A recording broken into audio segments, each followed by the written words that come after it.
Hello everyone and welcome back to the NYChampionships and a qualifier. We are back in that fancy little best of one lower bracket, and as you can see, the draft has just completed. We did a bit of a reload there. If you're coming at this game from the VODs, it's going to seem a bit weird, but we did have to have a bit of a remake due to an item bug, but we are back in and ready to go. I'm Kyle Guy. I'm going to be joined remotely from Gods for Beyond the Summit. Gods, are you back and alive and well? I'm alive. I don't know about well, but we've got dirt at least, so that's going to hopefully cheer me up a bit now. So took about an hour. We're finally back in the game. Took about an hour, but we're back on schedule. Yeah, that's right. We had some buffer time later to fill anyways. It just means we'll have less downtime before some of the matches later, potentially. So here we go. Draft is done. We'll just do a very brief introduction from both sides. Radiant, it's going to be Pain Gaming. We got HFN, who's going to be playing your Queen of Pain. We got Tavo, their offlaner. He's going to be playing your Earthshaker. We got C4T, also known as Cat. He's going to be playing your Winter Wyvern. We got Qualifier, who I believe is also known as July, and he is going to be playing your Lion. And last but not least, your Gyrocopter is going to be ADR.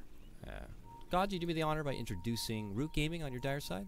On the Dire side, we've got Root Gaming up in the top lane. It's going to be the stand-in Shibi, standing in for Waga, who's unavailable for this match. He's offered at an event. We've got Shibi playing the Ember Spirit. We've got the Lina in the hands of Jar as a support. Monkeys Forever going to be going mid on Storm Spirit. Rubik being played by Derp, and that leaves the offlaner Joanne playing Clockwork for Team Root. Alright, we'll have to see what they could do. I'm going to just do a very mild adjustment on my camera. Seem to have reset. People don't want to get nauseated by this very fast-paced Blair Witch Dota action here. Okay, hit all the reborn buttons. We're back in. Alright, so the matchup is going to be in the mid lane. The Storm Spirit going to be going against the Queen of Pain, and a lot of emphasis, for at least from the side of Pain Gaming, that they might want to secure this Queen of Pain a pretty good time. They already have Lion nearby, but you could say the same for the side of Root. They got Derp, and immediately they're going to be dishing out the lift because she did not commit for the blink. She does have to pop the salve, but she will be able to make it away. Oh, disastrous right there. The second they saw that she didn't have the blink, they're like, let's go, but they're not able to get her, but she has no salve left, Gods, and has to buy a new one. And that's one of those plays which shouldn't really happen. They had the vision advantage on the Pain side. They had the high ground observer ward. They had they de-warded the dire ward, so that should probably not have been happening as it did. But HFN just getting a bit too aggressive, and nice punish coming out from Root. So it's a good little start that gives Queen of Pain a rough time. And as you mentioned, the South has to be curried out. Queen of Pain misses quite a bit of CS and is nowhere near any kind of a bottle pickup. So this is going to be a rough lane for Queen of Pain. That's all it takes for a mid laner to really just kind of get that bit of advantage. It's the definition of just give an inch, and now Monkeys Forever will try to take a mile out of it. Back at the mid lane, though. Oh, go ahead, also, please. the Lion's leeching a lot of experience here, which is the Queen of Pain actually blinks in mid. They're going for a kill. Shadow Strike is there. Can they follow it up? They certainly can. They got the Hex, and they got the Impale. It's going to connect, and it's going to be Pain Gaming who actually walk away with the first blood. Good commitment there. Good follow-up coming out from their Lion, and they get a hold of that pesky monkey. Well, I guess the Lion leeching XP pays off. I was about to get a bit worried, because Queen of Pain, like, not that it's the biggest issue, the Lion ultimately is helping secure your lane, but Lion had leached a full level of experience, so pays it back by getting a kill for the Queen of Pain, so well worth it in the end. Touch base now with the offlaners a bit, as I know the mid lane seems to constantly be at a tizzy here. Even now Tavo coming in, catches the fissure with just the tip right there on the monkeys. Every little bit of harassment is going to just force him back and force him to start working with those tangos. Uh-oh, who's this? It's Lion coming in from behind. Boom, got him with the Impale. They were going to get him again. He's going to go down. The tick, not going to get denied from Derp the second he shows up, but he does get a return kill, gets a good lift onto July, pulls him back, and they get themselves on the board. But that is 2 takedowns of Monkeys Forever, Gods. Yeah, this one going to the Queen of Pain, so Root happy they got the return kill, but ultimately Queen of Pain has bottle, Magic Stick coming out, this Storm can't even TP back to lane. I think his previous death he TP back, so he's got to walk on out. He is in struggle central right now, and this Rubik, I guess, kind of the victor here, because you get a kill, or you get some experience from a kill, and then you kind of take over the mid lane for a bit. So Rubik's actually getting more XP than Storm right now, which is definitely a bit backwards. But not how they want it to be here. Even Monkeys, it looked like he might try to get there in time to make a stack for himself, but now he's just going straight jungle at this point. And yeah, as you said, Derp is going to be one taking reign on the XP. But we've been neglecting these offlaners a bit. Tavo 6-0 on his Earthshaker. On the other side, Juan doing the cog block once more here. He's currently at 5-0. His level is at 3. Tavo at 2, but he's very proactive. He had that bit of harassment in the mid lane earlier, and now he is smoked up. Together in hand with Lion, this is a walking set of stuns here. They know what Storm's doing, too.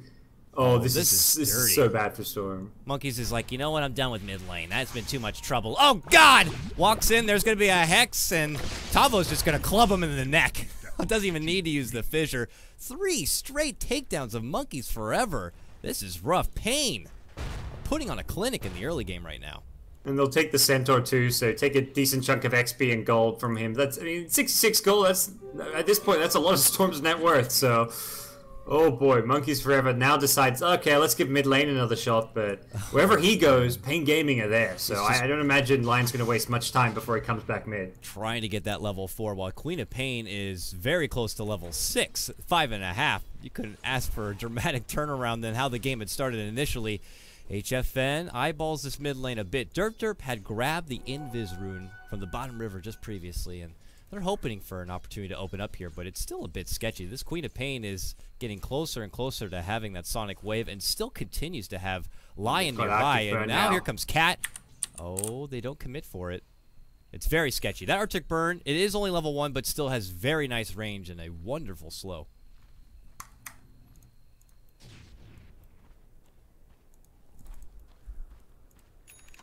Derp steps back. It looks like he's going to be picking up a couple of wards here. They want to create that safety barrier of vision so that Monkeys Forever, if he does decide to move into the jungle to farm up, he's not going to get caught off guard like he did previously. So I imagine Derp's probably going to take it was a smoke committed from Pain, so it's one of those things where using your smokes this early just for the Storm kills, it means if Storm gets jungle farm and stacks, he can catch up quickly, and then his mid game looks good because there's going to be limited smokes from the Pain side, but... Pain are the ones doing a better job stacking right now. They had both supports on it towards the mid lane. HFN's getting a lot more, and he can continue to get more if he uses his stacks well. Yep.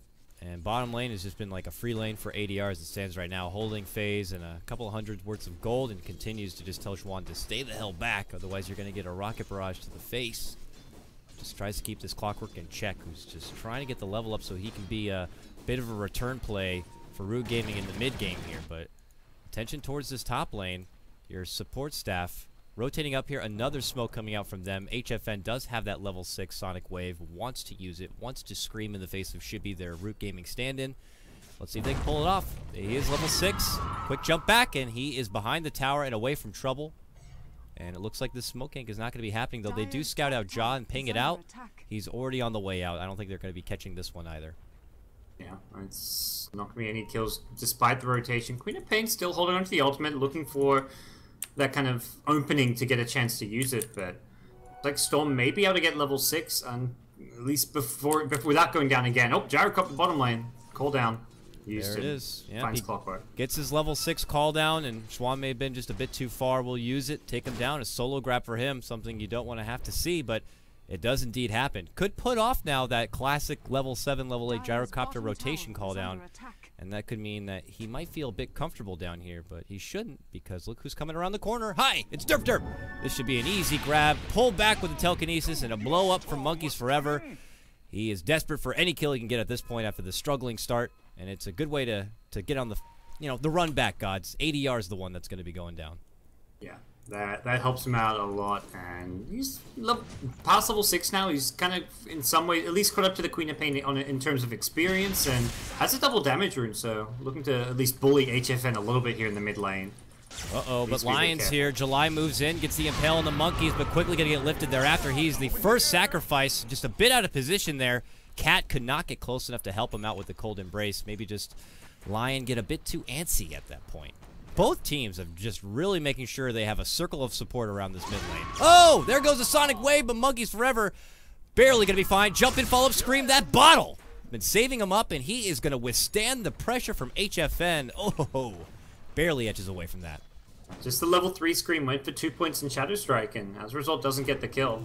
Dang it, ADR again bottom lane gets a hold of Xuan and will be taking him down simultaneously. Of course, help coming out from Tavo, the setup with the fissure, but nonetheless, Clockwork will be going down again, and that's another kill for your Gyrocopter.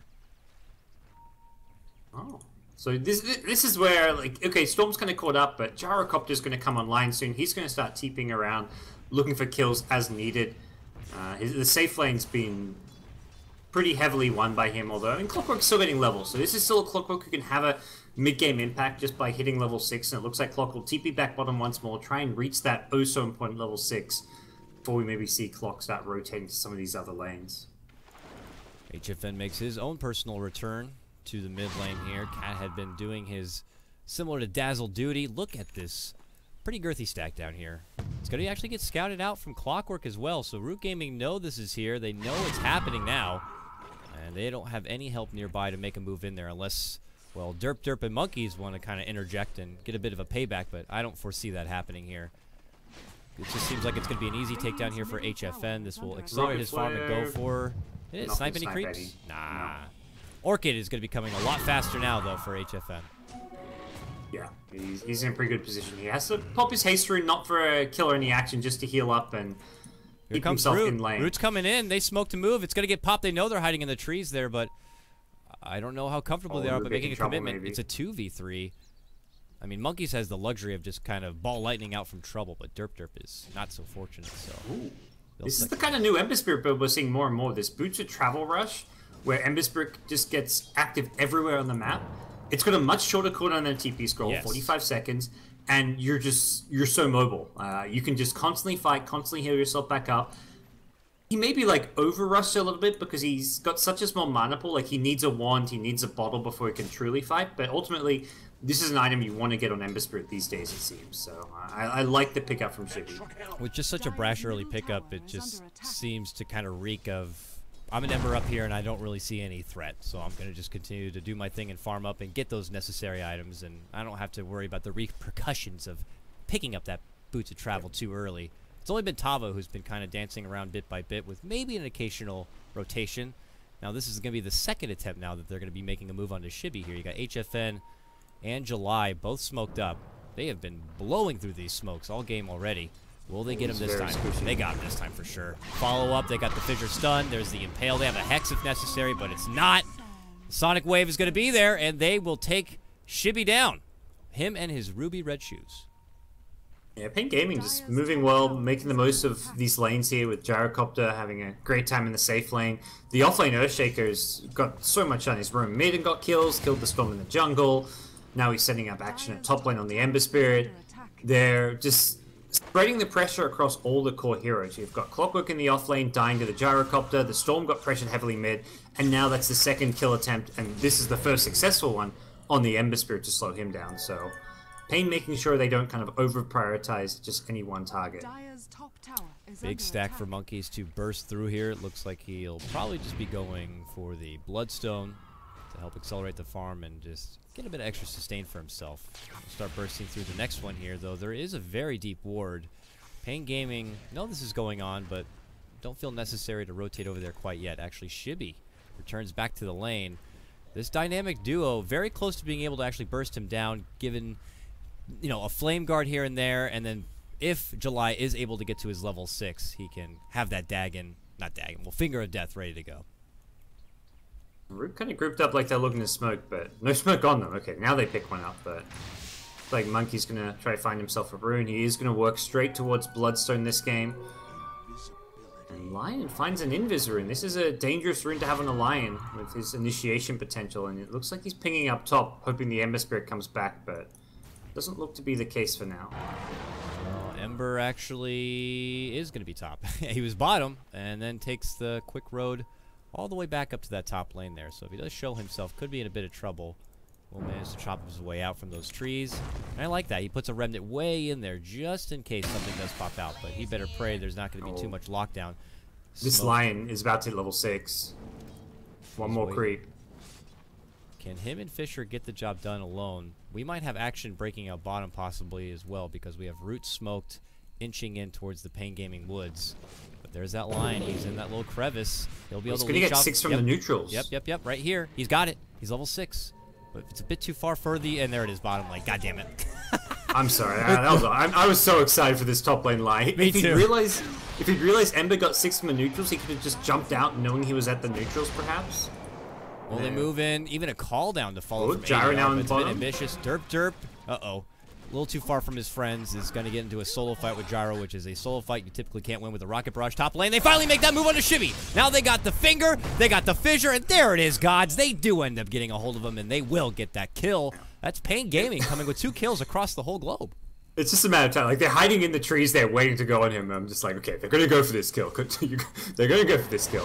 Oh, they're going to go for the one mid lane. Caught that as well. HF Fed sees a little Lina, and we see here go bye-bye. Quick and easy kill. 9-4 now. Pain Gaming looking very sharp.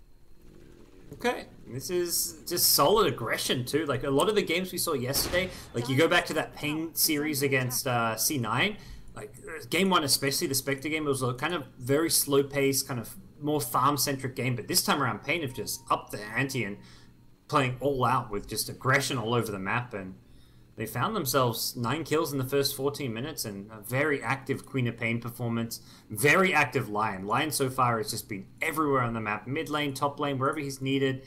Constantly ganking and getting kills not just on supports. He's killing the Storm multiple times. He's killing the Ember multiple times now. So this has been a really good showing from July. So if we look over for Root and what they might need to do to pull themselves back into this game, I mean, Lina, who's almost level 7, I've yet to see a Lagoon at this game. I mean, we're seeing Lion. The second he gets Finger, he's like, let's put it to use, let's get it done. Outside of Root, it seems a bit more disciplined, a bit over-passive at this point. Do you think it's because they're forced into position already where they're going to just have to be passive and they're not able to really be aggressive? We were waiting for this Clockwork to get his hook shot and maybe consider making an impact in the mid-game. Now he's level 8. We still yet to see that impact coming. Are they just being nerfed down from Pain Gaming, or are they just going to have to continue to wait for their own window to kind of open up for them?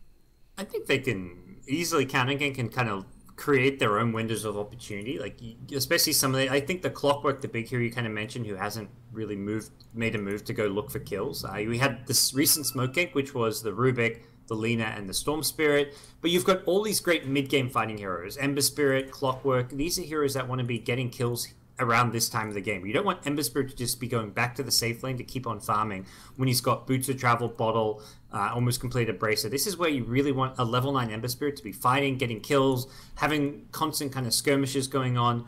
And that's a similar story for Clockwork. So the Lina, I mean, you haven't used the Laguna Blade yet. That's not the biggest concern, but I'd be more concerned about the Clockwork and Ember Spirit and where they're going to go next. Apparently he has hurricane issues. I guess we just gotta go. That's a new one. I hope everything's going okay there. Who is that? That is Ja. Oh. Do we know where he's coming from? I was just wondering the same thing. Let's look at that. Well, whereabouts? Let's bring up a weather map. Hawaii, and you might get an apparently. idea. Uh-oh. Oh. Well, that is the little island out there in that hurricane territory. Oh, I hope to goodness everything is going to be fine for Ja. That is very unfortunate for Root Gaming as a whole. So we have a 5v4 now. We were talking about gods, what Root Gaming could do to come back. Now what do they got to do, because they're going to be without their Lina? I guess if they had to lose someone, it's a Lina who's already level 6, so you can control her for her Laguna, and it is just a support. But in reality, this is going to be one hell of a steep hill to climb. Yeah, this is where Derp on the Rubik will probably be in charge of just using the 2 heroes, trying to use them in tandem, telekinesis into LSA, basically a full Lina combo. So we'll see what Derp can do. It's not like all hope is lost just from this. I mean, already they're in a bad spot, so this makes things even trickier, but it'll just be a Rubik Lina basically support duo, always sticking together. And if you're Pain, the thing is you can see this and say, okay, let's slow things down now. We kind of... They can kind of abuse the fact it's 4v5 and just turn it more into a farm game if they want to, because they're always going to be more efficient with farming. Yeah. Whereas when you're playing 4v5, you're generally sticking together more as 5 and trying to just take like 5v3, or, well, I guess you're not really 5, but take favorable fights where you have the numbers advantage. I can imagine, though, just behind the headphones, behind the mics on the Root Gaming side, it's probably a bit crazy. You have Shibby, who's already a stand-in, as they don't have Waga. Now you have a member just kind of missing. I wonder what they're really like saying to each other to be like, okay, guys, let's just come together as 5, push, hope it works out. If maybe we get a team fight, we'll continue playing, but if it ends up being a disaster, we might just have to opt out. That's just my foresee, you know. And Root don't have a good pushing lineup, so they can't just like expect to group as 5 and see results. They have to be able to they have to be able to find a team fight, not just group us 5 and go for a tower, because they'll push very slowly, and if Pain want, they can just push the other lanes. You can just have Queen of Pain spam out a lane using Scream. You can just have the Gyrocopter use the flak, push down the lane as well, but for now it looks like Pain are going to kind of group up towards bottom, and Root will struggle to react to this. Having all your heroes TP down here to counter gank is just not something they're set up to do right now, and there is an Orchid online on Queen of Pain as well. You know, just because you lost a player doesn't mean we're going to stop popping smoke ganks here and getting at you. Juan is very nervous. He knows that there is a lot of people missing. Everyone's missing. Oh, he rocketed right over the head of Lion. He's going to get pinged out. Monkey shows up. Does he make a jump in there? No, he's going to get hexed up. They see him because of the ward on the high ground. Hookshot going to be missing. Now they turn back. Immediate finger, which is going to get dodged from a convenient power jump. But Monkeys will still go down nonetheless. Gets caught out from the lockdown from Gyrocopter and will get dropped. Very ambitious effort right there, and it looks like Pain Gaming are going to segue this into a Tier 1 takedown. Yeah, I don't think they were ready for the Orchid there. The Storm was like, wait, what? Quap already has Orchid? This is happening? Okay. And I mean, Rubik and Lena were just kind of at top lane. You can't, like I kind of mentioned earlier, you can't just all expect to have 3 to 4 heroes TP bottom. You already have to be in position, and you TP in like 1 to 2 heroes at most, so Root really going to struggle here. They're going to just keep pushing out this top lane, but here comes Earthshaker. Fissure, walk in, Echo, you can do it! He's trying to get in there! Oh, it's just for John now, though. Not going to be enough, but hey, look at the follow-up come out. They're going to get derp down. One by one, they drop. Obviously, a very handicapped Root Gaming squad. Continue to get bullied here. Bit unfortunate with the circumstance, of course. We'll wish Ja the best and hope that everything's okay in his Hurricane Valley. But, oh well. Steady as she goes here. Pain Gaming know that they still want to have to fight for their tournament life, as this is just a best-of-1 elimination. And that means that they will be able to move on forward and I believe await the winner of our next series, Gods, if I'm not mistaken, which is Fire going against Sector V. So. Yep. That should be, He's good back one as well. Yeah. He's nice. Back, apparently. That's good news. Hurricane has let up briefly, apparently. But he'll come back into more of a grim picture. It's not like they were able to get much done while he was gone. In fact, they lost so much. And it's one of those things, like, unfortunately, they didn't know he was going to be coming back in 3 to 5 minutes, or they could have just left it paused. But unfortunately, while he was gone, things got a bit more grim for Root Gaming, who have a Snowball and Queen of Pain on their hands to deal with. Queen of Pain, already sitting on 1,300 gold on top of the Orchid, has picked up an Ogre Club, so it's going to be a probably BKB rush coming out next, and this BKB won't take very long to finish. Jaws back. Sorry. Storm in Hawaii, apparently. Well, I know it's something you can't control, buddy, but fortunately, the show must go on. He makes his return to bottom lane, and we'll see. Gods, if Root can pull off a comeback in this game and win, that would be something to tell. So we'll see if we're going to get that micro Cinderella story here, but Pain have been very persistent on just going along with their proper game plan here. Both supports continue to make stacks, continue to farm up. The rest of the 3 already on the move here. ADR has got a BKB ready to go, full 10 seconds. We already talked about the Orchid that's in hand for HFN. He already has also a Ogre Club himself on the Queen of Pain. And for Tavo, opts to go with the Force Staff. Not a Blink Dagger, but he is going against the Clockwork after all, so you can't really blame him for that. Yeah, a slight deviation. I kind of like it against the clock. He'll, I imagine, go back for the blink anyways, but it just kind of secures your mid game. Like, Clock is thinking, great, I've got this blade mail, I can just start hooking in, killing the Gyro. Well, Gyro's actually got a BKB, so this Clockwork blade mail is going to be kind of neutered by the fact that Gyro's got BKB and Earthshaker is full stuff, because you want to hook a Gyro before he has BKB, blade mail, and that's like a free kill, but there's no good targets for Clockwork to go in anymore. Yeah, that's always seems to be the game plan when you pick that Clockwork into a Gyro. It's like, if you can make it into that window where you have the Blade Mail before the BKB, you could just keep putting him in check, but unfortunately that window is gone. And I agree with you. It's going to be scary to find a good, proper target. It's probably going to be more on the backstaff, making sure you take Earthshaker maybe out of the fight and not allow him to kind of get in. But he does have that Force Staff, so even that is not going to be too easy. Seems like Pain Gaming just kind of will have an answer for what Root Gaming bring forward. It's going to probably be on Root Gaming to be a bit more creative. At least for now, though, Gods, they pick up their first tower. The bottom tier 1 will go down. Yeah. And Monkeys is still, like, he's caught up. He's farmed up a Bloodstone. He's sitting on 8,000 net worth behind the Queen of Pain, but as far as a 90-minute Storm Spirit goes, this is still pretty decent farm. So Monkeys is in a position where it can look to maybe turn around the game. If he gets a couple of kills, starts piling up Bloodstone charges, We will see ourselves with a competitive game on our hands. It's not an insurmountable lead right now, just about 5,000 net worth. 20 minutes in, that's decent, but it's not, yeah, it's definitely possible to come back on the Root Gaming side. We'll see. It's definitely not as far-fetched as you might think. Invis is going to be spawning up, which HFM will take with himself to that top lane, where Lion's already planted himself. God's Lion has a Blink Dagger now. Very scary. That's a danger item for Ember. Yeah, for a lot of heroes. Insta setup, regardless of BKB or whatever defense you may have. You better hope that you are not caught at the wrong place at the wrong time. Good map awareness though, Shibby. He's just circling exactly where they are. That circle on the mini-map, both Lion and Queen of Pain were smack dab in the middle of it. Yep, the rocket was there to follow, and they spot him. They also saw the blink, so Shibby now has the knowledge that there's a Lion blink. Unfortunately, that knowledge just tells him, like, okay, guess what? You're not allowed to farm anymore. Yeah. It's not exactly like, I mean, it means he won't, it looks like he's going to actually bait the top lane, but... I was going to say, like, the other option is, oh, a blink, let's take advantage of that. But really, how do you do that? Well, you maybe bait it out. As soon as, like, Lion's like, okay, I just got scattered by a rocket flare and Ember's farming up here. Like, he knows I have a blink. He knows I was nearby. He's doing this because he's baiting it. It's kind of like, goes both ways there, where it probably just gave Pain a lot of information that Root rotated top, because that's the only reason Ember would be farming the lane, is because he felt safe and secure knowing he is back up. So while Pain recognizes that probably the majority of Root Gaming are going to be at that top lane, they're at bottom. They will do a bit of a D ward. They could have pressured the bottom lane a bit, but it looks like they'll just take this time to continue farming up. And Root Gaming still have some pretty aggressive wards here that kind of see the rotations from Pain and where everyone will be at a moment's notice if they do decide to make a jump themselves. But it seems like it's not going to be easy. After a strong push towards the top lane, they're already pulling back. Root just seem content on continuing to farm up so that they can just kind of play this catch-up game from what they've lost already so far. They certainly have the potential, a high ceiling on Ember Spirit, as we all know. A great high ground defense could be there with the help of a Clockwork.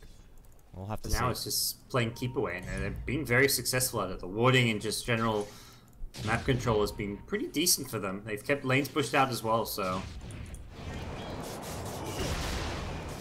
Call down on bottom, but Shibby just kind of shrugs that one off and continues his bit of farm. Even Pain Gaming just going a bit more passive right now, and it's hard to say who this really benefits more, because I don't know. Even though it's 12-4 and Root Gaming are playing with what was a bit of a deficit, I feel like this is the game they're happy with. Keep farming up, take it longer and longer, kind of prolong a bit and play a bit of that cat and mouse, as long as they can kind of get away from Pain. Pain have been stacking Ancients. They've kind of been slightly out farming Root during this period, though, and I think for Pain, it's like they're waiting for a couple of key items. Gyrocopter maybe to get one more decent item. They want to maybe grab an Aegis at some point. If they get an opportunity to take a tier 2 tower, and it looks like that's exactly what they've created top, they'll look to push and take objectives, but they won't be breaking high ground until they've got like an Aegis and a couple more items. The rockets continue to come, so they know that most of Pain are waiting behind this queen. And ADR will just kind of linger about, and it looks like they'll just take the farm from the Root Gaming side before they head out. One TP out, it will be HFN. Looking to see if anyone's kind of lingering around. Monkeys is the closest here. And he's making a long jump here. Scouts out the ancient camp. Get that little range creep out of there. He'll annihilate it. Uh-oh, Lion moves in and misses the stun, but they do follow with a Hex, a Finger, a Winter's Curse, a Rocket Barrage, and the Kitchen Sink. Wow, they even had all hands on deck for that as Tavo comes in near the back end. They see Monkeys and they're like, kill him now! And they get him. It's one of those moments where they haven't got to use a single spell on a hero for about 5 minutes. Because of how like defensive Root have been playing, everyone's like, sweet, we get to use spells, we get to kill a hero, let's just throw everything we can, because I don't know if I'm going to get a chance to use my Finger or my Winter's Curse anytime in the next 5 minutes as well, so they just go all out just for the one kill, and I mean, why not? Monkeys did have that Bloodstone, so he comes back right away. Root Gaming are happy to pressure the bottom because they know all those spells have been expended. Do they consider a defense or a fight at this mid lane, knowing that some of those big bad ultimates are not going to be available? Looks like not the case. Derp doing a bit of a mid lane pull himself. Seems like Root are just very aware where Pain Gaming are at this point, and they just kind of divert their attention elsewhere. I mean, I figured this could be a possible chance, but maybe they just feel that Pain Gaming are still just too farmed, a little too far ahead. I think I mean, you got the 2 BKB cores, and they put their farm in places where they're really good at fighting. A BKB on Queen of Pain and Gyro just makes these heroes incredibly strong. Whereas you look at the farm on Root side, Ember with Boots of Travel, Perseverance, items that allow them to move around anywhere on the map, but they don't necessarily make the hero stronger in a teamfight setting. So, in a teamfight scenario, Root's actually further behind than the net worth difference suggests, just because of the way some of their heroes have itemized and the way Pain have itemized, where Pain's items are all about being strong now, and Root Gaming are looking more towards the big picture of the late game with the Bloodstone pickup on Storm, the Ember with the Boots of Travel, and they're looking to kind of more find pickoffs rather than team fights. Looks like Pain, they got that high ground ward up. Rockets continue to fly towards the bottom. They see HFN there, as if maybe Pain could be eyeballing this Roche. Don't have the fastest Roche lineup, though, really. Neither team really does. Take a bit of muscle power from either side to get it done. No, top lane, Fissure to fly out. Follow-up comes in. They're going to get shitty with that Winter's Curse and the Hex. So can they finish him off before he makes it out? No! He has made it all the way back and away. The Echo's not going to catch. Look at this. Monkey's Forever makes a jump in for HFN, and they're going to get the kill. That's a gem. Oh, boy. It's a slippery recruitment squad. Whoa! I can't believe Shibby made it out from there. Yeah. That was the right move for Pain. Defend that tower, go for the kills there. Definitely the right play to make. They had great blink initiation from a Lion. They just didn't combo anyone down. It felt like they were unsure. Are we going on the Storm? Are we going on the Ember? Earthshaker's like, do I need an Echo? By the time he decided, okay, I need an Echo, it's too late. Now they blink in mid and they're losing more. They're going to get Lion here. Root Gaming crawling themselves back into this one after what was a huge advantage start from Pain Gaming. Kill after kill on the Monkeys Forever, and then, of course, the brief loss of Jaw. It seemed like it was just going to be an easy Pain 1-0, but look at this. Root Gaming showing they still have life. Their persistent cat and mouse game where they're allowed to continue to farm up has led them to opportunities where they can make some good counter plays. Thank goodness they're so mobile and elusive. I mean, they were able to etch themselves away from trouble and have these opportunities, and that means that Shibby is getting very, very close now to that first Battle Fury. The damage and cleave is going to be coming together, and things could get scary for the Pain side. But big stack here for ADR, though, Gods, and he's just going to chunk right through it. It's been blocked off, but a bit too late. Most of the stacking had already been done, and ADR picks up SMY now as well, so he's got a decent chunk of farm. Kind of mentioned Pain Gaming, their items built for fighting now, and SMY another example of that, but Root's starting to get some decent fighting items of their own up. They've got the BKB on Storm now. You mentioned Ember's first Battle Fury. It's now online once he gets the Courier or goes back to base for it. So both these two core heroes on the Root side are also pretty teamfight ready. And we look to Pain. Tavo has that magic Blink Dagger now. Didn't have best luck with the Echo Slam in the previous little skirmish, but now with the Blink, might be able to catch Root a bit off guard here, which they're currently trying to do with everyone else. They have a smoke in this mid lane as they try to like possibly bait out ADR. The follow-up's not coming. Oh, Derp could be caught here. HFN, if he gets a quick Skype, there's going to be the blink in, and he is able to blink away. That stolen blink coming in very handy. Avoids the trouble. And Root are just so elusive right now. They're only taking fights if they want to, for the most part. Outside the top lane, that was like a bit dicey for Root, where they got into a fight they didn't really want to take. It wasn't on their own terms, but since then, they're just dodging and just kind of weaving, dodging, just avoiding blows coming from Pain, and it's working out well. Here's Pain. They want to press the issue. Start going at this tier 2 here. We'll see if Root Gaming look to respond. We got Juan in his high ground possible hookshot position here, but the follow-up's not there. Monkeys and Dirt both in the mid lane. Shibby's pushing out his side lane as he has the help from John nearby. They're just going to have to just continue to sacrifice maybe a couple of these outer towers until it's maybe their time, and that time may not be until it's high ground defense. Unless there's other opportunities like we saw previous where they can make a counter play. I imagine they just continue to be elusive and wait until they are forced with their backs against the walls inside their own base before they take a real serious team fight. Yeah. Even looking at some of the heroes such as Lina, you're looking at a potential Aghanim Scepter build up for Jar. That's going to be a key item to have against the BKBs of both Gyro and Queen of Pain. And you've hit level 11, so Jar's looking like he can transition into a pseudo-core hero as well on this Lina. You'd almost rather more farm goes towards Lina than Clockwork at this point. Clockwork's kind of at that point where you've got 4-staff Blade Mail. There's not really any major item progression that's going to make this hero get a whole lot stronger. The Axe is nice. A BKB potentially is kind of nice as well, but farm on Lina does a lot more than farm on Clockwork at this stage. I agree. I mean, his focus right now probably get a big jump in, whether it's a quick save, and just kind of put all the attention onto him so that people like the Storm, like the Ember, can get away with maybe that extra sleight of fist, that extra bit of a jump. And you don't really need a dramatic amount of items to do that kind of a job. So if they can put a bit more for Jaw and the Lina, a hefty hitting Laguna, man, these guys are just neighbors and they don't even know it in this bottom lane. Shibby's able to just etch away from the trees. Cat. Bottom though, Jaw and Cat. Ha, ha, ha. And they kind of see each other. Oh, Fisher's gonna miss. And so is the totem. So Jaw means he can get away unless they want to curse. Oh, they want to echo and curse together because why the hell not? It's Alina, who still lives. Forces out, pops the mech. Now ADR comes in. Space created, I guess, from Jaw, and ults used. Oh my god. They're like, we're not going to let her get away. After top lane, they're just like, they were probably having flashbacks. Oh, they also do happen to get Schwan in the mid lane with the help of HFN. Commits the BKB and everything for it with the scream, and he will go down. But a lot of ults now on cooldown after just those 2 kills. Oh yeah. Monkey's at top has an Invis rune. Has hit level 16 as well. Looks like he will be going for a Lincoln's as his next item. So going purely defensive on the Storm, which is what we're seeing more and more of, where a Storm can just be so annoying and delay the game by just having the mana pool from the Bloodstone, using it to just creep skip waves if you need to, use like Ball Lightning TP tactics. So you don't have to go for the offensive items of Orchid and Hex as much as we used to see. Jump onto HFN. The top lane, though, comes from Monkeys and Derp, and they look to have plenty of lockdown, or do they?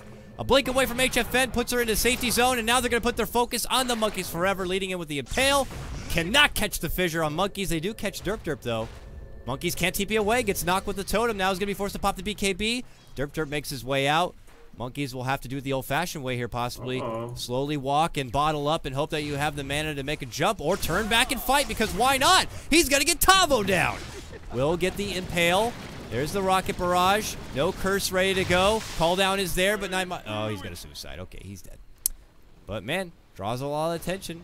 Expends a lot of spells. Mid lane, HFN will go down to Shib. We would catch the back end of that one. Good catch for him. Knows that it's going to be a solo opportunity for him. And then Lion goes down. Jesus Christ, what's the hell happening? Schwan gets a good catch on the support line in the top lane. Commits everything for it. Hook shot and a battery salt. And this is where the Root lineup is kind of goes pretty well into the late game because of how mobile their heroes are. Storm just balls around. You've got the Ember Spirit with the Boots of Travel, Fire Remnant who can be ultra mobile, Clockwork with Hookshot. They're just pulling Pain apart right now. Call down from ADR. Mild damage. Just trying to keep the creeps and the pressure off the tower. They'll even pull out the Glyph now. But they love to get this. It looks like they don't want to linger too much longer and decide to step back here as ADR pushes in. Well, space for Jah bottom. Jah's almost... He's got this tier 2 bottom tower. Yeah. May get denied depending... Nope. Pain not even coming. They got too it. far away. Well played from Jah. Fighting his way through Hurricanes in this game, apparently. As he's got 1,200 gold already on top of that point booster. He's inching closer and closer to getting that Aghanim Scepter. And that could be a bit dramatic here for Pain if they don't acknowledge it.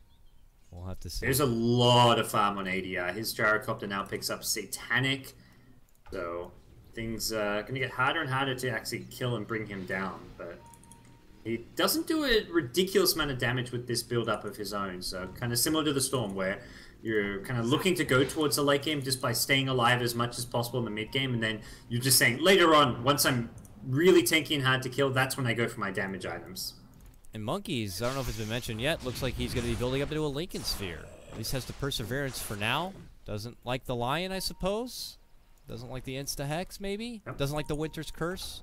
Still a lot of ways to pop it, but yeah. Yeah, definitely a good item in this game. It's like not. It's kind of hard for Lion. Like you have to use the Hex and the Impale to go in on the Storm with your initiation. Maybe between the 2 spells casting, he will get the Ball Lightning out. Maybe it just means you don't actually get the kill because you needed the extra lockdown from both spells. So a good pickup for the Storm.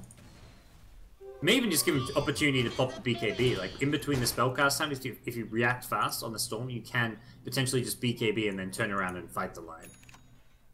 Schwan picks up an Invis. Will kind of rest himself at this choke point. He's hoping to get some intel, but hopes that he also doesn't walk across a sentry. But he does fire the rocket. Payne have an idea where he is. He's going to just quickly get himself away. Continue to play that chase game a little bit. And will find themselves out from trouble here. So, back to farm we go here. Monkeys Forever will go closer and closer towards that Lincolns. How about Shibby? How's that man doing? Looks like a Daedalus is coming very, very soon. And we all know what that happens when an Ember Spear picks up one of those. He hits damn hard. Oh, yeah. And I don't know what kind of retort Payne will deal with it. They have plenty of tank on ADR, but for everyone else, it's going to hit hard. Top lane, there goes a move on the Monkeys Forever. Quick catch right there, the blink, and without a Lincoln's yet, he's not going to be able to stop the lockdown. And that means that HFN will help out with the Scream and finish him off. I was just about to comment on this item. This is a nice item to have against the Ember Spirit. Assault Crest picked up by HFN. The bonus armor from this will just negate a lot of that Sleight of Fist damage and gives armor to your whole team. So all the damage being dealt is just being slightly negated by this pickup. And the second that kill went down, Payne just put all hands on deck towards this top lane. So I'm not sure if they're just looking to go on a hunt here or just push out this top lane as much as possible. But it's not going to come easy. The second they move everyone up there, there's already pressure coming down this mid lane. Shibby is just north of that mid-tier 2 tower. Derp is going to be close by. They're just going to try to pressure the complete other side. And already HFN is just going right back to base. Oh, Shibby, look at this. Yeah, he's trying to Sleight of Fist on the wave. He's going to get caught with the Orchid. Follow-up from Lion. He better hope that there's not going to be much more, and there is. He will go down. He's not able to make it away. Tries to be crafty, almost a la Ritsu, gods, from what we saw previously, trying to just find that safe bit of farm by cutting the wave so deep, but this time it's not going to be as effective. Yeah, and that's... You kind of have to really evaluate your opponents and how can they kill you. And with an Ember Spirit not having Mantle BKB, it means like there's so many ways they can lock him down. The Queen of Pain, he sees the Lion on the map, so he's like, okay, I see Lion on the map, I'm safe. But Queen of Pain's there, Orchids him, and while the Orchid's being cast, that's when the Lion TP's in. So he's probably thinking, oh, as soon as Lion goes missing, I'll back up. But Lion goes missing and you're already Orchided. So just good execution from Pain, but ultimately a bit too greedy from Chibi. Payne Gaming take this opportunity to go in for the Roche. It's finally going to be our first Roche at about 37 minutes in, but after the rocket from Clock, Payne are like, no thanks. But can you really blame them though, gods? I mean, you're going against a Storm and a Clockwork. They are some of the best anti-Roche heroes you could ask for. Maybe they're just a bit nervous, and without the proper vision, they don't have that high ground ward or really any good ward near the area. I guess they'd rather just play it better safe than sorry. No, right call to just back off there. They're kind of not in a huge rush here. I think they're better off trying to look to group up and make a play, going for some more ganks and pickoffs. But right now, Dire Vision is deep in this enemy jungle. They're spotting out pretty much all of this Radiant movement, and they know exactly where Payne are. And do Payne know where they are, though? They still continue to just dance around the pit. Very hesitant here. For a team that you feel would have just such a huge power advantage, they're very reserved, but the second I click on this net worth graph, it's actually back Root's way for the first time this game. Oh, wow. A long game, you got to remember, where they didn't even have Jaw for, what, 4 or 5 minutes. Got Monkeys Forever, who is getting shut down heavily in the mid lane and even in his own jungle. It's actually Root Gaming who are pulling this one back. I'm sure most of that is on Shibby with his recovery. Now that ever since he's picked up the Battle Fury, I'm sure, and has the cleave. Now he has the DPS to back it up. The farm, I can imagine, always going to get that much more dramatic. As you can see here in the top lane, nearly one Sleight of Fist is all it takes to just wipe out the entire wave. Yeah, looking at the net worth, you can kind of see the big picture is that Payne Gaming are just farming 2 heroes and 2 heroes alone. On the dire side for Root, you've got 4 heroes, all looking like decent core heroes for a late game setting. You've got Clockwork, who's 500 gold short of an Aghanim Scepter.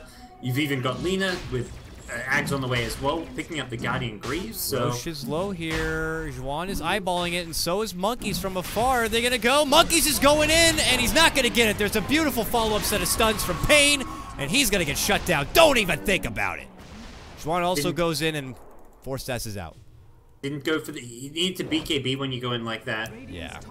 It was a good attempt. He actually got the Roshan last hit. So Roshan kill went to the Dire side, so money gets picked up for them, but not worth it when your opponents get the kill in the Storm as well as the Aegis, unfortunately.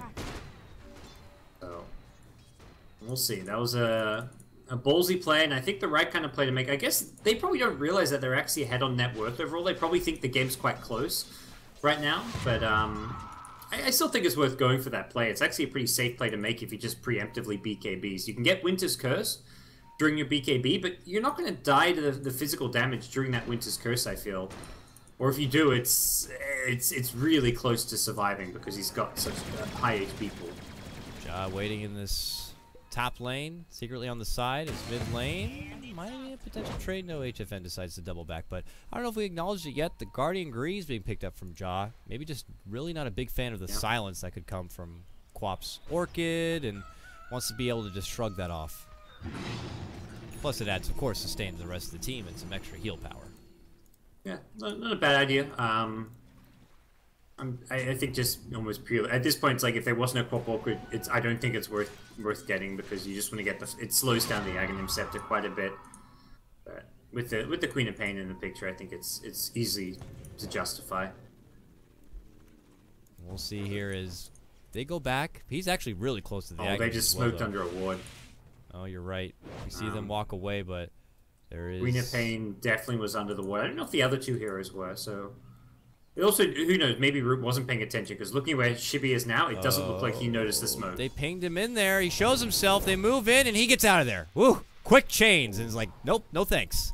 And kind of a slow... It looked like a slow Hex, but I think it got cancelled by the Searing Chains. Kuro got thrown off by the Searing Chains, and it kind of messed with him, so... Yeah, that is just quick draw right there. And Shibi was the Pistol Pete, and he was able to just quickly fly out from trouble. Thank goodness to him. For now, holding an ulti orb here. Yeah, Linken's or Manta, I feel... Yeah. I mean, Linken's is probably a bit... You're guaranteed to get value from a Linken's, but we've seen, like, you can break the Linken's and then just use another disable on it, but... The thing is with Manta is Manta's does not help against the Blink Hex of a Lion, so I think it probably will be a Linken's over the Manta style. Manta could help with the silence if he doesn't have a BKB. But, yeah, I certainly agree. We'll have to see. Hell, I've seen Scotty before on a Ember Spirit. That's also true. I mean, Scotty, as far as tanky items go, is one of the better ones to get on an Ember Spirit. This split push is an issue.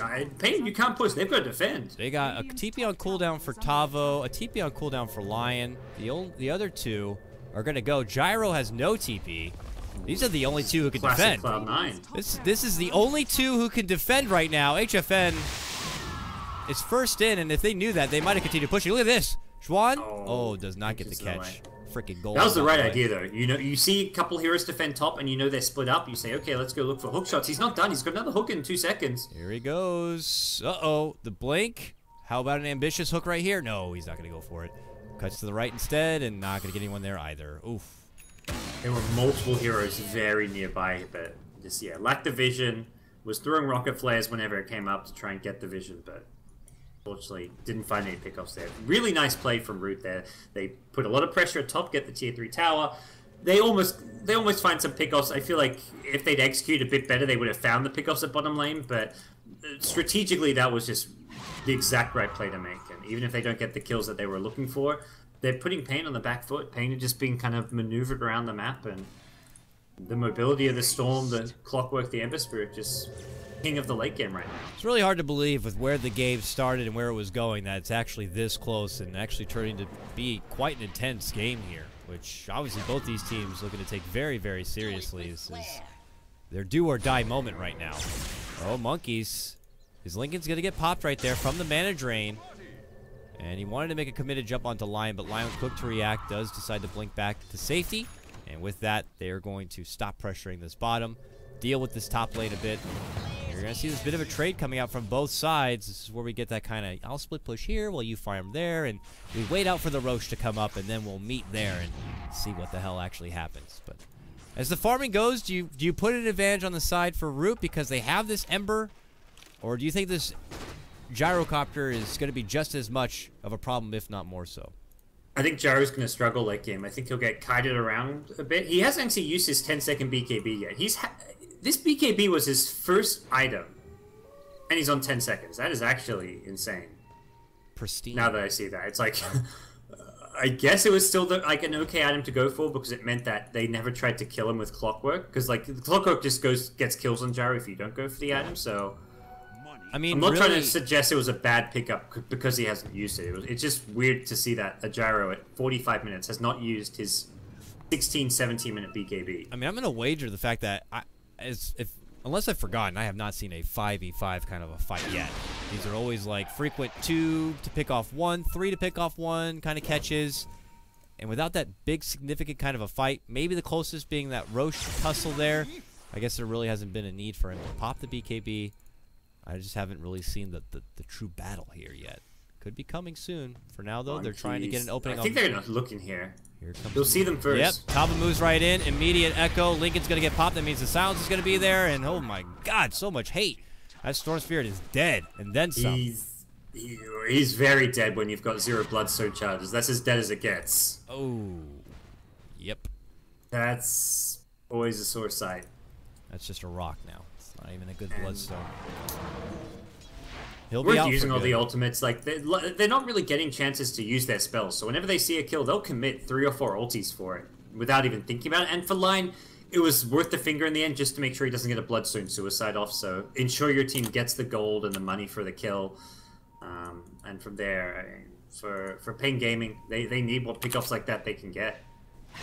They still have the farming. This gold graph is just dipping straight down. That's the crazy thing right now. Just can't help but feel like that's just all Shibby. Shibby continuing to move around. Sleight of Fist. Yeah. Everything in his path. Little farms here, little farms They're farming there. the jungle. Like, Lena's doing a really good job farming efficiently in the jungle. Clockwork's keeping up. Pain Gaming just kind of group. Like, they've got, again, the 3 heroes who aren't farming. It's only 2 heroes farming.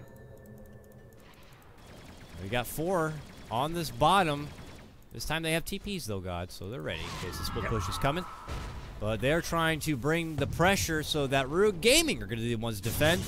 Now, Monkeys will be back in about 2 seconds. Has a buyback in reserve just in case things tend to go very sour. He does a quick classic Storm jump in from the fountain, which does some decent damage on the ADR, but he gets promptly healed up thereafter. And you'll see the first TP from HFN towards this bottom, trying to help with the split push. They know Jaw's the one to pressure. Jaw goes right back into his little nook and waits out. So Just Queen's going to be gone. The rest of Pain pull back. Looks like Root Gaming aren't going to have to worry about any sort of high ground siege just yet, and they'll get a bit more time to keep farming up. But can't help but feel like both teams know Roche is back up and he is ready to brawl, and we have to see which team is going to be able to get in there and get it done faster,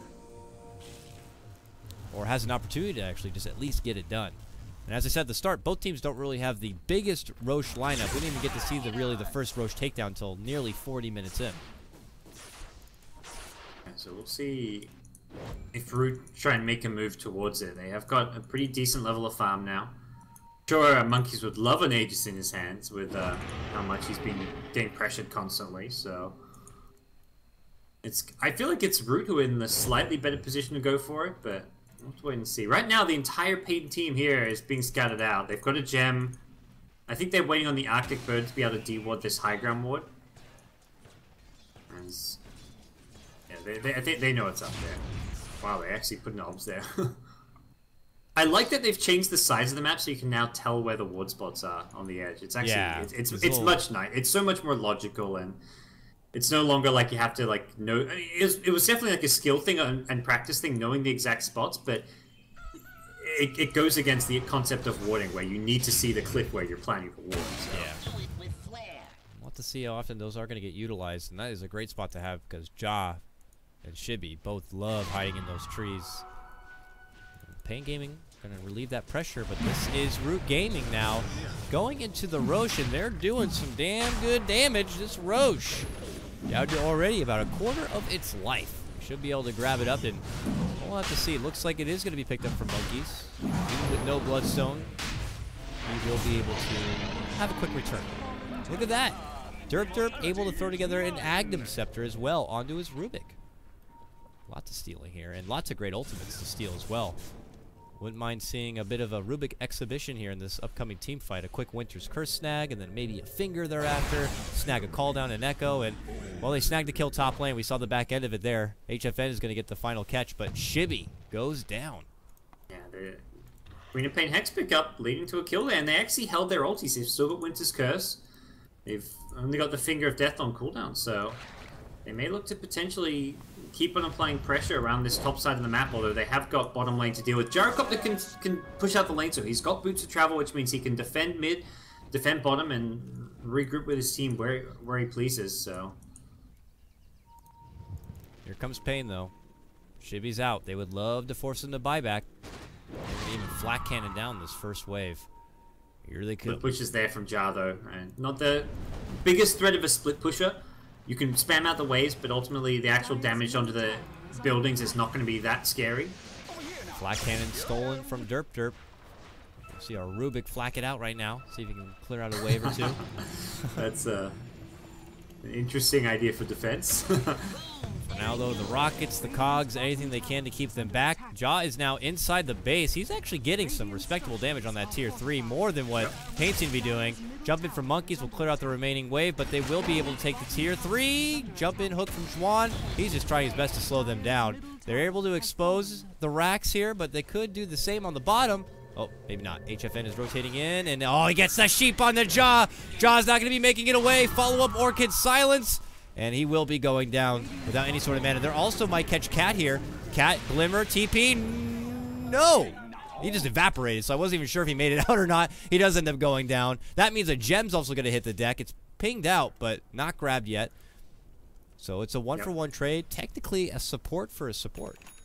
Yeah, not too bad for Pain even losing the gem there, because they can just rebuy it. Line will instantly rebuy a new gem, so it is a extra 900 gold swing. But I mean, strategically, they take the tier 3 mid tower. Their bottom tower essentially gets taken by Root. It's on 90 HP, but that was already a pretty low HP tower as it was. So see what Pain's next move is. The Solar Crest pickup on Earthshake, I really like it. At this point, they need just the utility items to go for these pushes. Chuck it on the front liner like the Gyrocopter or the Queen of Pain, so they can just initiate in, have the evasion, have the extra armor. This game's still anyone's game right now. One charge for Monkeys, so it's something. Crawling his way back up, but yeah, top 2 net worth still belong to. It's not much. Gyro and Co-op, but I mean, if you really look at it, Shibby is right there on their heels. Yeah. With Monkeys to follow, turning into quite the farm-intensive game when really so much is at stake between being able to stay alive and dream of that trip to Singapore to participate in the huge LAN and a piece of that 200,000 prize pool. Top lane, tier 3, which is already down. Rax is already exposed. A wealth of range creeps here that HFN will farm up. Just Root Gaming kind of letting Pain know that they will keep this pressure up, this split pressure up, so their best chance at being able to break into the Root Gaming base is for taking a pretty big team fight. But they still have that Aegis on the side of Root. Monkeys is still holding it here, so I was going to say they should maybe consider putting it to use. They are smoked up and heading towards this bottom lane. Let's see if they can do anything. They've got Ember Spirit at top, but you can always boot to travel in. Looks like that is going to be the plan as Root are 5-manning the bottom lane. Oh, hook shot, swing and a miss right down the middle. They scout out the Wyvern, but he's able to Arctic Burn and force staff to safety. It looks like Root Gaming aren't going to be able to get the catch right there. And they'll have to double back instead. I would say unconventional build from Wyvern, not having Arctic Burn max at level 12. I mean, late game max Cold Embrace is great there because it is percent-based heal, but the cooldown on Arctic Burn is so good as well. You really want that 20-second cooldown. Yeah. From playing Wyvern myself, it feels like it depends on the game. Sometimes you got pressure like this coming, you want a max Splinter Blast, but look at Monkeys. Jumps right in, not popping his BKB again, but he just relies on the Lincolns for now, is able to commit, takes down the Wyvern. That's another gem going down. July's going to be forced staff to safety. Monkeys without the BKBs, still in trouble. He's just going to hold a reserve. He's going to save it probably for his second life, the Aegis, I'd imagine here. But look at ADR. He's the one trucking, manning up, trying to keep everyone else backing away here. Zhuang going to get caught in the fissure with Monkeys. Monkeys just getting every little bit he can before he is to go down, but they're not going to finish him off. It looks like they're waiting for the Aegis to expire. Very crafty play from Pain. It's gone now, so he might need to get away. He's going to heal up, though. Heals up, jumps back in. ADR trying to go for Shibby, sees the trouble behind, turns back, but it's too late. Lion goes down. He's going to get slashed apart. Now they're putting a 2-on-1 onto ADR, but HFN is there. Dishes out the big wave, but they're going to finish off ADR. That's 3 all day, 4 with the gyro. He's going to be forced to buy back. Comes in, but look at Root Gaming, all still alive and well, only costing him that Aegis, which wasn't even expended but expired. Shibby purchases up a Monkey King bar, makes his return. Look at Root Gaming go.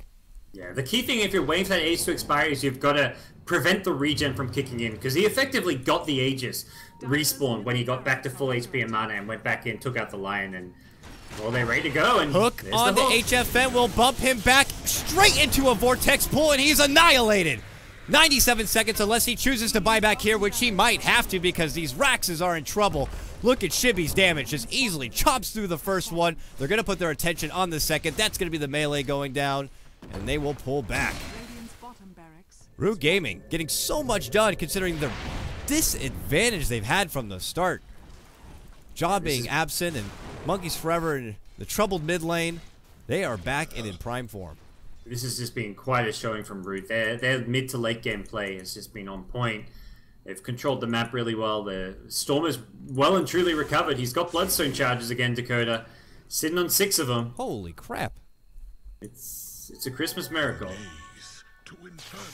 23-15, net worth and XP both pretty heavy in favor of Root at this point, but we're getting to that late game period where it just really comes down to the proper execution and really who will have those buybacks ready to live on, which they were able to preserve HFN's buyback there, but Gyros had to be used.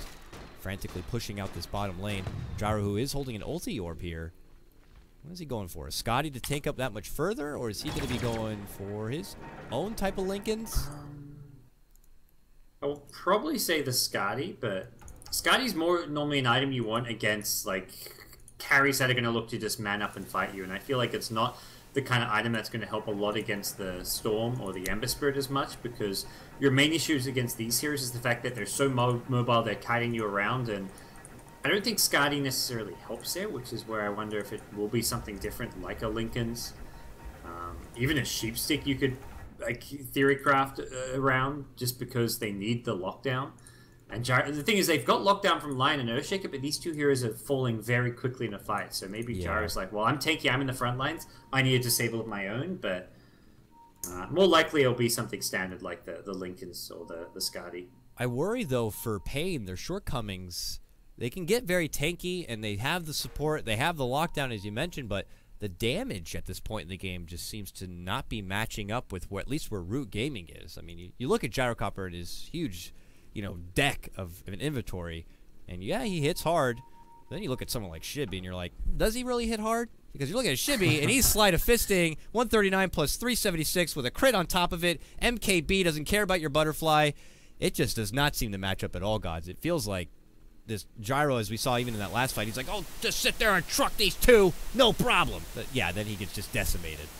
I don't know what they're going to do. Crazy thing is, before that fight, Shibi had 0 kills and 1 assist. He had very little involvement. He'd been farming like crazy, but it really just speaks to what Root were trying to do. They were trying to delay the game, take it to the late game, play the farm game, because they've been ahead on net worth for quite some time now, and that's with heroes like Ember Spirit not getting involved, not getting kills. Even Lina was just kind of split pushing and ratting. So as a whole, Root's game plan has been much more kind of farm and objective based, whereas Pain has maybe overemphasized going for kills and not taking objectives.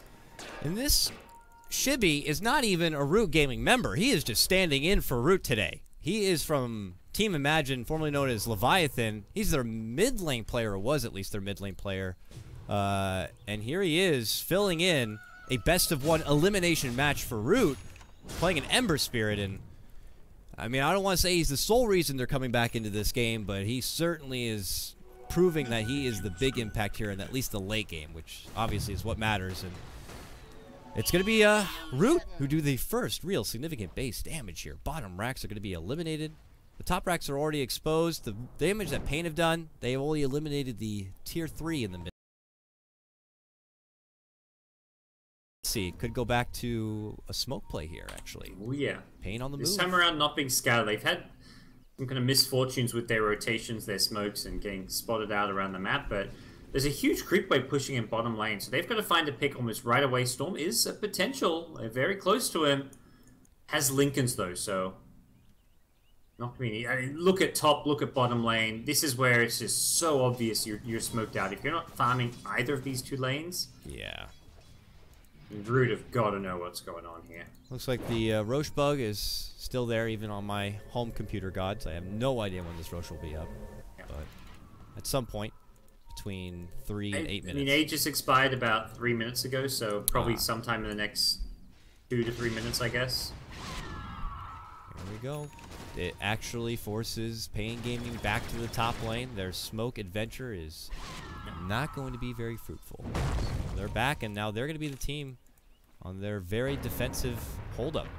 And this game started very cat and mouse. It was very Root Gaming running, avoiding all fights. And now it's them looking for the opportunities and kind of just playing with their food almost in Pain Gaming. Yeah, and Pain feel pressure, they've got to make a play. So when Pain go all missing on the map, Root just back off a little bit, and wait till they figure out what's going on, and then take the advantage. Holy crap, Shibi's got a second Daedalus now.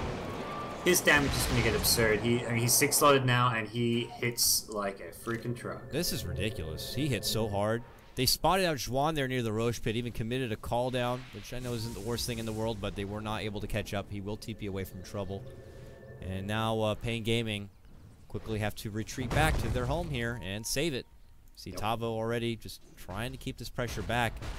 Look at Root. I mean, they're just taking over the control of this map, farming it from top to bottom. And it's working out. It's really hard to say what were the big drawbacks here for Pain Gaming. Was it not being able to do quite enough?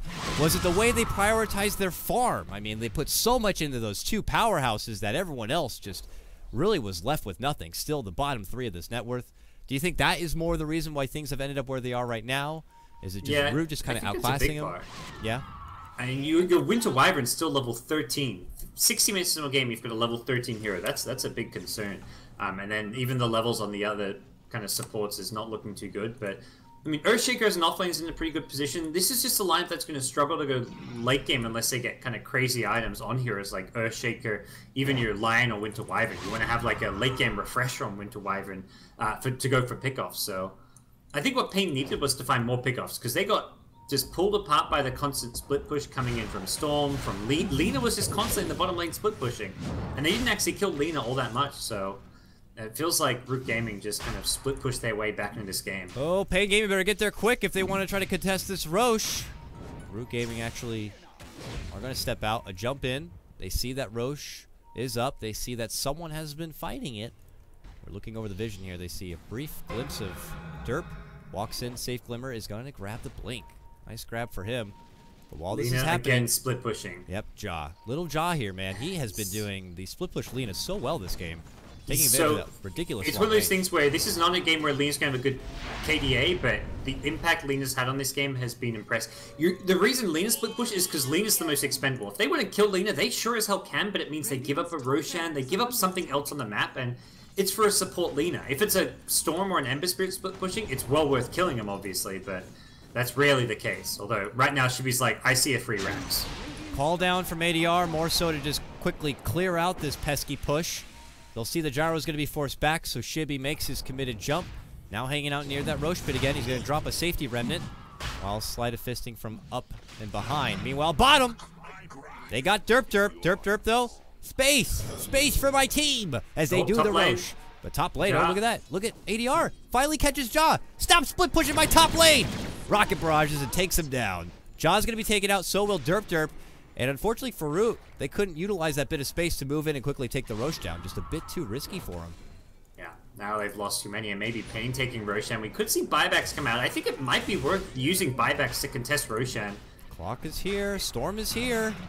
This time he might be KB. There it is.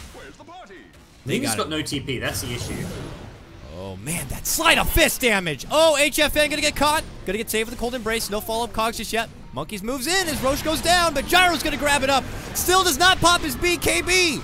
And now he's gonna be in a bit of trouble, but there he's able to grab the cheese, uses it, pops the BKB, denies something. I didn't even get to see what it was. Goes to the high ground to hide out. Sidesteps the call down, but they did lose Shibi. They lost their Ember Spirit. He's out 90 seconds. No buyback. Schwan on the run, gets hit with the fissure, but he's able to get down a decent cog and just walk away here. Oh boy, jump in. He gets the hook shot to Tavo, follow up from Monkeys. Can he get the finish? He's trying for it. He's trying. He can't get it. Cold Embrace is going to be there, and so will the Glimmer Cape. Tavo's going to live. And they now want they to get something done. Ember's dead. This is the time to strike. You can actually push when this hero is dead. But where can they push? Bottom is pushed in. Yeah. Top is pushed in. Middle's pretty pushed in. They got 57 seconds if they want to go down the mid lane. Gyro can push out the lanes, then travels in. He needs mana though. That's the big issue right now. And I think it was Gyrocopter's ultimate orb that got denied by the Storm in the Roshan pit. He dropped the ultimate orb to pick up the Aegis. So Schwan gets a catch onto Wyvern. The follow-up again comes from Monkeys, but again will be a force out. A Glimmer and a Cold Embrace. They can't grab him. Now HFN wants to move in. Monkey's going to be forced to pop that BKB, and he will TP away from trouble. Schwan also HFN almost has a refresher. That's going to be double BKB, double Hex, double Orchid. Less is scary. He probably won't even be considering a double Orchid when he uses it. He'll be all about the double Hex BKB. Oh, for sure. But they're not going to get there before Shibby gets up. Shibby's got 10 seconds, and one sleight of fist, Gods, is pretty much all it will take to stop the big wave coming in. But if they can get a catch, they can draw Root Gaming out from that base. That might be all it takes here. It's attention towards Root now for them to pull out a big defense. Again, Jaw in that top lane, your split place Luna. Or Lena, rather, getting back into her position. But look at this. Schwan doing his best, keeping him away from the base. Actually makes a committed jump in onto one. Not going to get him again. Now's the follow-up from Monkeys. He's going to go for the backliner here, but Cat quickly blinks over and helps out with a Cold Embrace. The third time straight. Monkeys is not going to be able to get a follow-up kill. But here comes Shibby. He decides to move in. Oh my! Look at that damage! Huge sleight of fist. Does tremendous work, even onto ADR. Cat's in a bit of trouble. Gets a curse off. A self-Cold Embrace. And they get the kill on Shibby! What an unbelievable turnaround from Pain Gaming. And now they're going to be the ones looking to move back in. ADR barely in line, but Juan's going to jump in now. Hook shot for him. Gets bumped out and away from the cogs. That's going to be his Aegis finally being popped now. That's an important Aegis kill. Top lane, they lose a range. Rax here. Lena is split pushing again. Freaking Jaw. Ja, the hero, will get the melee Rax as well. Oh my golly gosh. Look at Pain. They're like, we got to get back. ADR's got no TP. Lion's got a TP, but he's going to run the old-fashioned way. And Ja. Lena, 2-5-2, has not had a kill or assist in the longest time, is winning Root this game right now. 2 Raxes down now for Root. They lost Shibby twice. Oh, no, she's not. She blinks away. Rocket, can she make it out before the rocket comes? She can. Ja is such a player. Hurricane or not. This kid's he's bringing a hurricane of play right here in this game. Oh my, Juan moves in right on the bottom, gets a big hook shot. What the hell was that? Huge damage reflected right back onto HFN. He will get annihilated there with the long jump from Monkeys. This time he gets the catch. Monkeys looking to retreat away with barely any mana, has to run from the gyro while everyone else in the company makes their move onto Juan. He could be brought down. He will be brought down, but he does have a buyback. Monkeys should as well here if he is to be caught. He will have a buyback, and it looks like he will not be caught. We'll be able to jump up to the high ground here. What a hell of a game here. Ooh, this is getting wacky. Pain yet to take a lane of Rax, and they're down 2 lanes of Rax, and that's where you've got to favor Root Gaming. They've got this Ember Spirit's been caught out a couple of times here in the late game, which, I mean, both times you look at him and you're like, oh gosh, this is a problem. He's just slightly misplayed, he's been caught out, but Pain have never been able to capitalize on it. Twice in a row, Shibby dies without buyback, and Pain get nothing. That's where you've got to be feeling really good if you're Root, because you're thinking, okay, our Ember gets caught out and slightly misplays, and they don't even get a Rax. They don't get any objectives. We're cruising. This is crazy. And they take down Shibby 2 times. They don't get anything really done with it. Root actually get more done losing Shibby. Yep. This is just crazy. And they're going to have to just step back and wait. ADR can harass a bit with these illusions. I mean, we could see a bit of a slow play here, Gods, until that new Aegis is going to be up. But Monkeys at 7 charges. Once at 8, then down to 0. Now back up to 7. And we're kind of getting to the point where it doesn't matter too much about the charges. I mean, if he had like 20 to 30 charges right now, then it matters. But they're not getting. They only have 16 kills the entire game, so it's not going to affect his respawn that much. The buyback, it's also all about the buyback.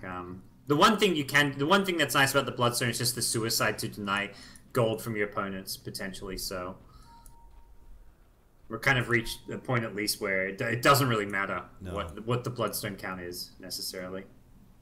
Here's Pain. They're hungry, but they can't find a meal. Looking and prowling through the Root Gaming jungle, and you're going to be coming up short. They take this time to plant a pretty deep ward. Shibby has been muscling down this top lane, relieving Ja of his long rat duty, who is currently taking a rest way up in the top corner of the map. Way up there. Ja stuff. He's just like, this is my position now. This is my life. He's got this refresher, but oh, they're going for Monkeys mid lane. They finally count him out mid lane. Move in. Winter's Curse. He's done for. Oh, that's big. It's a big catch. He does have a buyback. 68 seconds, Pain Gaming.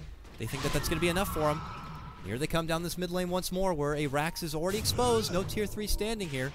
We may see Ja actually participate in a team fight for the first time. With a Refresher, that's a double Laguna.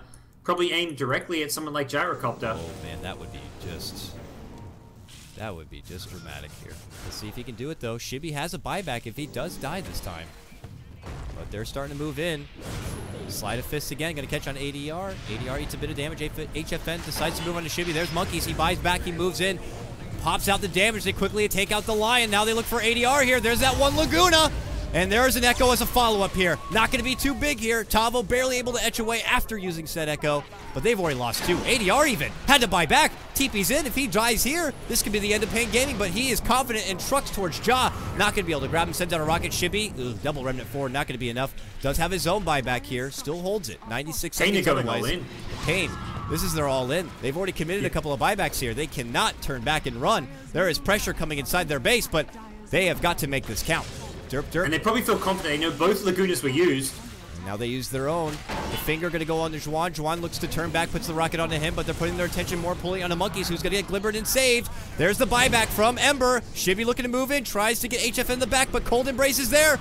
And it's all over the place. There's HFN. He's going to get caught. Juan moves in. They turn it back. They're going to be able to take out the Earthshaker. He's going to be buying back. Same with HFN. 40R has no buyback if they can get him here, and that's going to be the Laguna. He does go down. HFN could be next. Pain. These are their last lives here, and it's a double kill for Monkeys. That hookshot not going to connect, but here comes Monkeys. He knows that this is the big one. The Radiant Throne is under attack here, and the lone survivor is Cat, trying to defend it, and they can't do it. Root Gaming will win this best of one. One hell of a turnaround comeback. You're talking about a game where they had lost their 5th player for at least 4 to 5 minutes due to weather issues.